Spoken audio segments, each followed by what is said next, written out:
Merokok itu merusak ginjal. Terus Pasti terang itu harus kemana-mana. saya sampaikan, merokok itu merusak ginjal.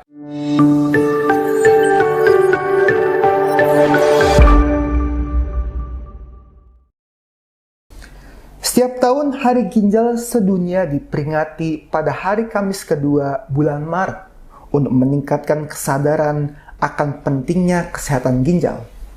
Pada tahun 2025, peringatan ini mengusung tema "Apakah ginjal Anda baik-baik saja?" Deteksi dini, lindungi kesehatan ginjal yang bertujuan untuk mengajak masyarakat untuk lebih peduli terhadap kesehatan ginjal dan melakukan deteksi dini guna mencegah penyakit ginjal yang kronis. Selamat datang di PORS, Podcast RSUD Indramayu.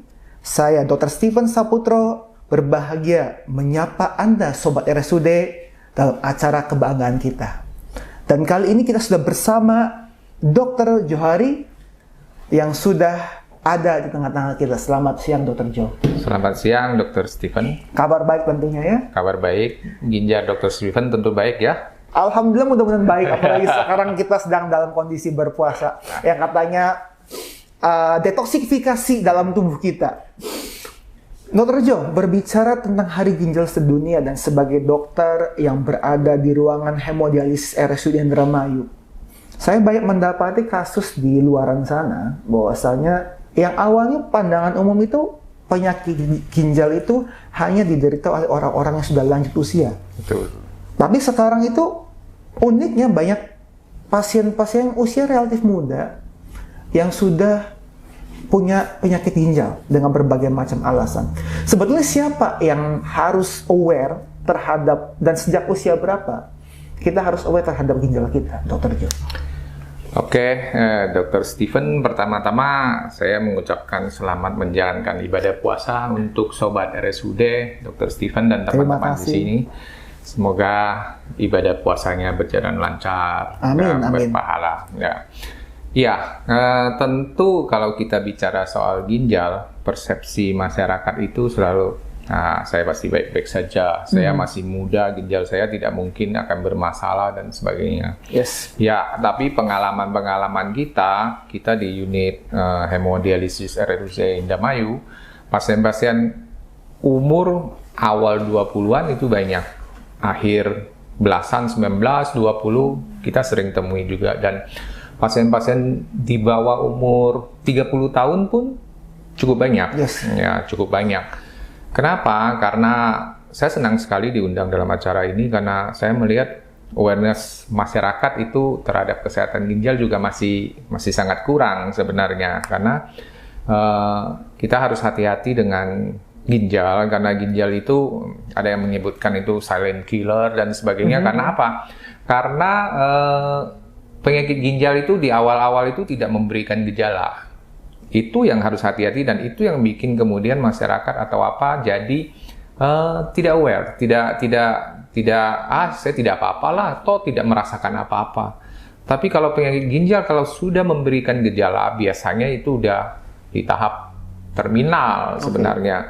Kalau sudah sampai tahap terminal dan memberikan gejala, itu sudah tidak ada cara lain lagi untuk memperbaikinya, sudah terlambat sebenarnya. Akhirnya harus ada terapi pengganti ginjal dan sebagainya, misalnya yang minimal harus dengan hemodialisis atau orang istilah awam itu cuci darah, kemudian atau ada yang namanya CIPD, continuous ambulatory peritoneal dialysis yang cuci darah melewati membran di perut itu tuh. Atau ya bahkan langkah terakhir mungkin ya memerlukan transplantasi ginjal. Nah, untuk itu advance-nya dan itu it's cost-nya lumayan itu ya. Dan kan persyaratan dan komplikasi itu kan juga cukup tinggi. Tidak semua cocok, cari donor susah. Kemudian setelah selesai transplant itu harus minum obat terus untuk menekan kekebalan tubuh dan sebagainya. Ya. Pertanyaannya kemudian dari Dr. Steven itu adalah siapa sih yang perlu aware sama ginjalnya ya? Kita perlu tahu bahwa siapa sih kalau sobat RSUD merasa masuk kategori ini, ya harus lebih aware dengan ini. Yang saya sebutkan adalah apa? Orang dengan penyakit kronis misalnya, ada hipertensi kronis, ya. Kemudian penyakit kencing manis, diabetes, orang-orang dengan tubuh yang agak besar, dalam hal ini obesitas, itu juga berpengaruh. Kemudian riwayat keluarga dengan penyakit ginjal itu juga harus hati-hati. Kemudian ya, memang jika tidak ada faktor-faktor di atas tadi, di atas umur 60 tahun pun sudah harus lebih hati-hati dengan ginjal. Kita mengerti, kita tahu bahwa harapan hidup orang Indonesia sekarang meningkatkan. Betul. Jadi warga-warga lansia juga meningkat. Jadi kasus-kasus gagal ginjal kronis itu meningkat cukup banyak sebenarnya. Itu cukup banyak sekali. Dia pengalaman kita di unit HD juga, pasien itu harus sampai waiting list karena kita full. Saking banyaknya pasien dengan keperluan untuk cuci darah. Betul Dan sekali itu. Di BPJS paling mahal juga itu ya. Yang paling banyak mungkin yang sudah pernah kita bahas di podcast sebelumnya itu, yang paling banyak motong itu kan salah satunya dialisis kan. Ya, itu sudah ada di urutan 4 atau 5. Kalau nggak salah menurut BPJS, berita terakhir tahun lalu itu menghabiskan pemanfaatan penjaminan itu sampai 11 triliun hanya untuk penyakit ginjal kronis. Itu penyakit ginjal kronis ya, itu 11 triliun. Wow. Itu angka yang luar biasa juga sebenarnya tuh. Ya. 11 triliun. Itu kubulet oleh Pira. Oke. Mungkin dari banyaknya kasus di Indonesia khususnya yang terkena penyakit gagal ginjal dan mungkin sampai ke yang tahap kronis dan terminal itu, dan itu sudah kita singgung juga berkenaan dengan gaya hidup juga, mungkin ya. Ya kan, dimana kita di ranking itu salah satu negara yang paling malas jalan. Betul. Paling malas jalan kaki, nggak mau panasan karena takut hitam. Ya. Salah satu alasan itu mungkin ya. Lalu juga makan makanan yang saya tidak usah secara statistik, secara empiris saja ya. Kita lihat banyak orang-orang di sekitaran kita, entah yang memang punya berpendidikan ataupun yang latar belakang pendidikannya minim, itu makan makanan kayak lepas saja begitu ya, tidak memikirkan jangka panjang. Bahkan teman-teman dokter juga mungkin banyak yang tidak menjaga makanannya, dan mungkin sakitnya juga ujung-ujungnya meninggal karena penyakit-penyakit yang sebetulnya bisa dicegah. Itu dia mungkin menjadi salah satu faktor risiko terjadinya banyak kasus ginjal yang menuju pada kronis.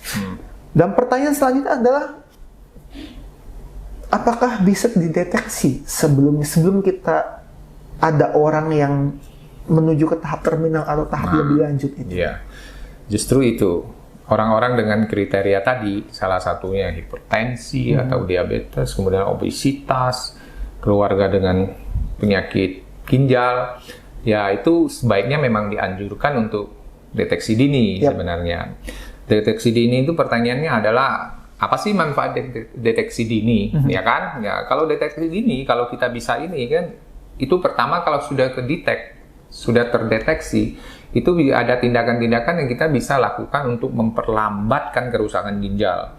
Itu faktor pertama. Kemudian bisa juga untuk mengurangi komplikasi kan, misalnya komplikasi kardiovaskuler dan sebagainya. Ginjal bisa kemana-mana juga ya soalnya ya. Kalau stagingnya kemudian sudah agak lanjut atau advance, kita itu kan ya, deteksi itu kan juga bisa untuk membantu ya meningkatkan kualitas hidup lah, meskipun progresivitas atau perjalanan dari gagal ginjal kronis itu tidak bisa diberhentikan, tapi kita bisa memperlambat. Jadi sebenarnya sobat RSUD harus tahu bahwa kalau orang sudah menderita gagal ginjal kronis itu sebenarnya one way ticket itu sebenarnya, karena tidak bisa reversible ya kalau gagal ginjal kronis. Tapi proses itu bisa kita perlambat, jangan sampai kemudian masuk ke penyakit ginjal tahap akhir sebenarnya tuh. Jadi ya dari situ kenapa itu pentingnya itu. Kemudian Screening itu sekali lagi saya menyampaikan bahwa masyarakat itu kalau nggak ada gejala disuruh periksa lab dan sebagainya kan biasanya ogah-ogahan. ya saya tidak apa-apa kok, kenapa harus saya periksa lab? Bahkan ada yang takut Dia kalau misalnya mengetahui menerima dianya sakit. kenyataan kan. Iya, Nah, itu. Kemudian ya ada kendala yang kedua itu ya mungkin ya dari dalam akses kesehatan. Kalau kita mungkin di kota di Jawa tidak terlalu sulit. Kalau untuk di luar Jawa, daerah yang agak ini ya kadang-kadang ini sebenarnya ya ada kendala untuk periksa lab. Sebenarnya labnya itu juga labnya tidak rumit-rumit amat. Untuk screening awal gitu bisa cek kreatinin. Nah, kemudian kita bisa cek urin, albuminnya urin, albumin di dalam urin dan kreatinin dalam urin. Kemudian itu bisa dihitung albumin kreatinin rasio. Dari situ bisa ketahuan kan kita udah sampai taraf mana. Dua itu sebenarnya udah bisa menggambarkan untuk awal-awal sebenarnya. Jadi masyarakat kalau dalam hal ini ya perlulah sebenarnya itu karena bukan pemeriksaan yang rumit sekali, itu pemeriksaan yang sederhana. Dari kreatinin nanti kita bisa hitung EGFR namanya estimated glomerular filtration ya. Nah, dari situ kan bisa ketahuan tuh laju filtrasi glomerulusnya berapa. Ya, kemudian dari albumin kreatinin rasio kita bisa tahu apakah kurang dari 30 sampai 300 atau di atas 300 itu sudah persisten apa enggak. Misalnya dari situ udah ketahuan, kita kan bisa ini.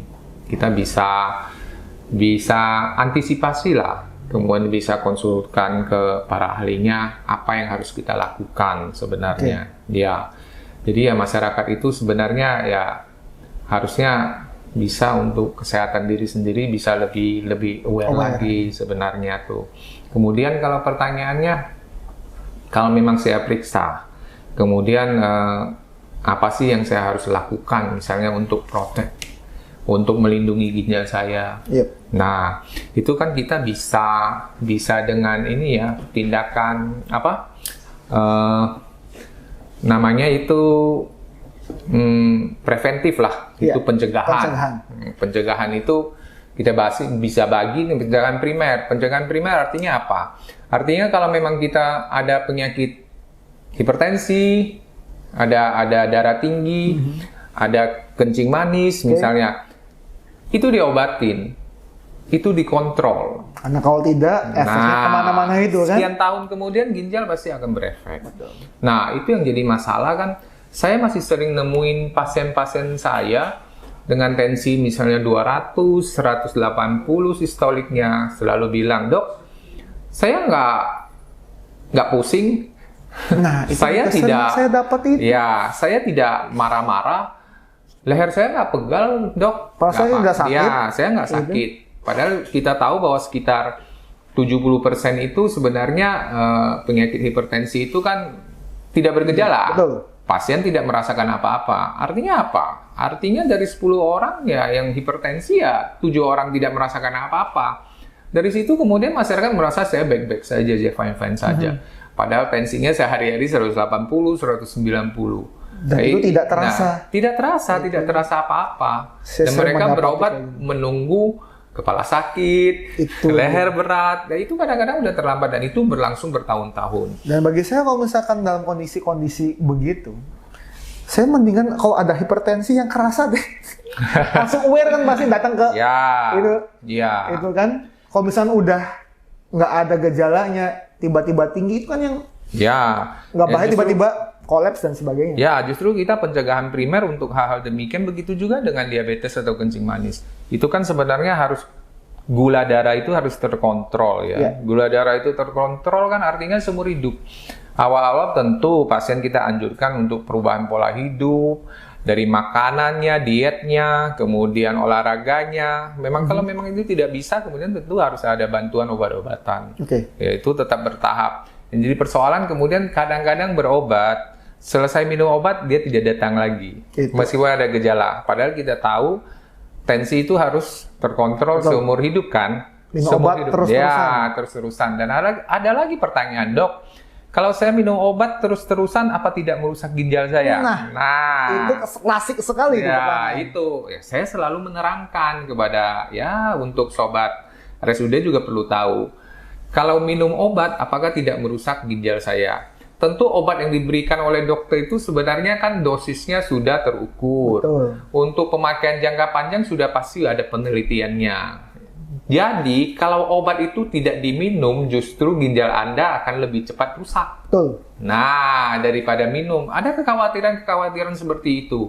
Dan itu yang namanya pencegahan primer itu artinya apa? Hal-hal demikian itu harus dikontrol dulu. Gula darah terkontrol, tensi terkontrol. Kemudian apa yang penting? Pola hidup, olahraga, itu harus. Kemudian apa? Merokok. Merokok itu merusak ginjal. Terus terang harus saya sampaikan, merokok itu merusak ginjal. Minuman beralkohol itu juga merusak ginjal. Dan ada hal-hal sepele. Minum yang terlalu manis juga itu akhirnya akan merusak ginjal. Belum lagi kita ketahui bahwa orang Indonesia itu suka makanan asin. Yap. Sangat sekali suka makan asin, manis. Iya. Gitu. Jadi kalau bagi saya selalu menerangkan kepada pasien itu mengurangi 4G. Ya. Gula, garam, gorengan, gratisan. Itu gratisan susah itu. Ya, itu. Nah, karena makanan kita itu terlalu asin, kalau standar WHO dan sebagainya, sebenarnya untuk ukuran garam dapur atau garam meja, itu kita terlalu tinggi. Kita bayangkan semangkok bakso, sorry ya. Bayangkan. Kecap manis, belum lagi kemudian kecap manis itu garamnya, ya. Walaupun rasa manis, garamnya tinggi. Iya, kecap manis itu kan garam sebenarnya. Orang tidak merasa. Iya, itu. Dan Indonesia kan terkenal juga ikan asin, betul. Telur asin. Itu terlalu asin. Ya, akhirnya ya salah satu faktor-faktor yang menyebabkan misalnya gagal ginjal kronis itu ya di Indonesia datangnya yang paling banyak itu hipertensi. Betul. Kemudian yang kedua itu diabetes atau kencing manis. Ya, selain itu ketiga ya mungkin ada batu saluran kencing atau batu ginjal, kemudian ada penyakit-penyakit infeksi pada ginjal. Hal-hal demikian itu kita bisa cegah sebenarnya untuk pencegahan primer kan. Kemudian ada yang namanya pencegahan sekunder. Kalau pencegahan sekunder artinya apa? Kita tahu sudah kita beresiko, kita termasuk kriteria yang di awal saya sampaikan, misalnya ada penyakit kencing manis, hipertensi dan sebagainya, lakukanlah screening. Seperti yang saya sampaikan, dari screening itu bisa ketahuan sebenarnya saya baik nggak sih ginjal saya. Kalau tidak baik, tidak baiknya seberapa sih? Kalau memang harus ada stagingnya CKD-nya tuh staging di berapa. Jadi perlu lebih hati-hati kan, dari soal diet, dari soal olahraganya, dari itu kurangin natrium, itu sebenarnya tuh. Kemudian ya memang kalau memang sudah masuk sampai ke tahap CKD atau gagal ginjal kronis itu kan ada stage-stage-nya. Ya kalau memang sudah masuk ya mau nggak mau ya kita kan bisa berobat untuk sekali lagi mencegah progresivitas supaya nggak sampai ke tahap akhir. Itu yang terjadi. Kemudian ya pencegahan tersier itu apa? Kalau yang sudah di tahap akhir, mau nggak mau kan ya harus dilakukan dialisis ya. Harus dilakukan cuci darah, karena apa? Cuci darah itu fungsinya kan mengeluarkan racun, membuang kelebihan air, kemudian untuk mengatur elektrolit dan sebagainya. Ya, dari situ ya bisa dengan dialisis HD, hemodialisis yang seminggu 2 kali di rumah sakit, atau ya CAPD yang tadi saya bilang, lebih mandiri. Dan langkah terakhir ya mungkin transplantasi. Itu dia. Itu. Jangan sampai lah, kalau bisa jangan sampai lah, sampai ke tahap itu. Yang lucu lagi tuh begini Dok Jo, ketika ada pasien datang di klinik dan hipertensi, ya kan, saya selalu bertanya pada pasien itu anamnesis, Bapak Ibu makan apa saja sehari-hari? Recall selama 24 jam belakang deh, satu hari belakang. Bapak suka makan asin, ikan asin? Enggak Dok, katanya. Nggak suka makan ikan asin? Enggak juga. Tapi makannya apa? Makan biasa aja, lauknya apa? Gorengan, katanya. Gorengan 3, oke. Terus saya makan sayur juga. Oh gitu ya Pak ya. Sayurnya dikasih garam? Dikasih Pak. Dikasih Dok. Oke. Jadi banyak yang saya simpulkan itu banyak masyarakat kita yang tidak mengetahui atau kurang terinformasi bahwasanya makanan yang hidden. Hidden sugar, hidden salt, termasuk hidden sugar juga yang memang kelihatannya tidak terasa asin atau manis, tapi ternyata banyak mengandung natrium dan banyak mengandung kalau kita bicara DM, banyak gula juga yang tidak terlihat. Yang dirasakan di lidahnya tidak asin dan tidak manis, tapi berefek sangat berefek pada tubuh. Apalagi bagi penderita hipertensi dan juga mungkin diabetes mellitus. Itu mungkin. Iya, dan sebenarnya kalau kita anjurkan untuk tidak makan makanan asin, sebagian masyarakat kita itu persepsi kalau yang asin itu hanya ikan asin dan telur asin. Nah itu dia. itu masih yang tersembunyi itu loh, yang barang-barang tersembunyi itu. Mereka lupa kita di sini kan sebenarnya suka makan sambal. Sambal terasi itu biasanya terasinya sudah asin. Kemudian ditambah garam lagi, itu semuanya sebenarnya sadar atau tidak sadar itu terlalu tinggi kandungan natriumnya, garamnya. Jadi ya udah mulai hati-hati sebenarnya. Cobalah dikurangin asin, olahraga, kalau rokok kalau bisa ya berhentilah. Alkohol mungkin tidak terlalu banyak untuk masyarakat di sini konsumsi alkohol ya. Kata siapa? Kata siapa? Ya alkohol juga itu sebaiknya jangan, karena itu semua merusak ginjal kita. Betul. Nah, kemudian barangkali sobat RSUD bertanya, gejala apa sih kalau ginjal saya bermasalah misalnya. Seperti yang saya bilang tadi, awal-awal itu tidak ada masalah sama sekali. Tidak ada gejala yang dirasakan sebenarnya. Tapi hati-hati, misalnya kalau kita buang air kecil kemudian berbusa. Memang kadang-kadang ada busa, tapi itu busanya itu lebih apa ya? Lebih tebal ya, lebih tebal, dan itu hati-hati. Perubahan warna. Kemudian untuk tahap-tahap lebih lanjut lagi ya mungkin aja kemudian badan bisa gatal-gatal sebenarnya. Udah untuk tahap-tahap akhir itu ya bisa saja kemudian mungkin malam banyak kencing, malam banyak buang air kecil. Kemudian ya sampai tahap akhir ya bisa sesak, bisa mual dan sebagainya. Kenapa? Itu racun semuanya udah tertimbun, ginjal sudah tidak bisa bekerja untuk membuang racun tersebut. Kalau sampai seperti gejala itu ya sebenarnya mungkin stage-nya juga udah expand ya, sudah stage 3 ke atas itu harus lebih ini lagi. Jadi ya pada intinya ya sobat RSUD ya harus sayangin ginjal Anda, karena ginjal itu termasuk organ vital ya. Kalau ginjal rusak kemana-mana, pasti berefek ke jantung, pasti berefek ke liver, jadi itu kemana-mana akhirnya. Itu dan akhirnya juga kualitas hidup juga pasti akan menurun. Bagaimanapun juga kalau pasien-pasien yang harus cuci darah 2 kali sehari di rumah sakit, tentu ya kegiatan rutinnya sedikit banyak terganggu. Kita sih berusaha untuk sekarang ini pasien-pasien cuci darah itu ya quality of life-nya itu bisa kita tingkatkan. Karena kalau memang cuci darah iya. Bisa bertahan hidup, iya. Tapi kemampuan untuk melakukan kegiatan sehari-hari tidak bisa kan kasihan juga. Quality of life pasti akan berkurang. Umur bisa kita perpanjang, tapi ya kegiatan sehari-hari dia agak terganggu atau nggak bisa apa-apa dan tergantung ke orang lain juga, itu juga nggak terlalu ini. Jadi ya jangan sampai lah, kalau bisa tuh anjuran saya ya, makanya masyarakat juga perlu harus tahu bahwa memang deteksi dini itu penting, kesehatan ginjal itu harus dijaga dengan baik, ya bagaimana caranya, periksalah sederhana, deteksi dini, ke dokter dan sebagainya untuk periksa lab, itu sederhana gitu. Sederhana tapi it matters. Ya itu penting, ya kita berdoa semoga semua yang mendengar, menonton podcast kita ini kemudian ya termotivasi, kemudian ya lebih aware terhadap kesehatan ginjalnya, meningkat ya kesehatan ginjal. Seperti itu tuh Stephen. Ya. Oke.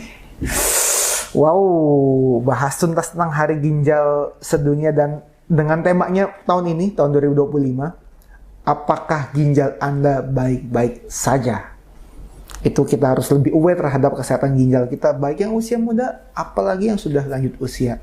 Apalagi lagi dengan Anda yang memiliki riwayat penyakit diabetes, hipertensi, dan sebagainya.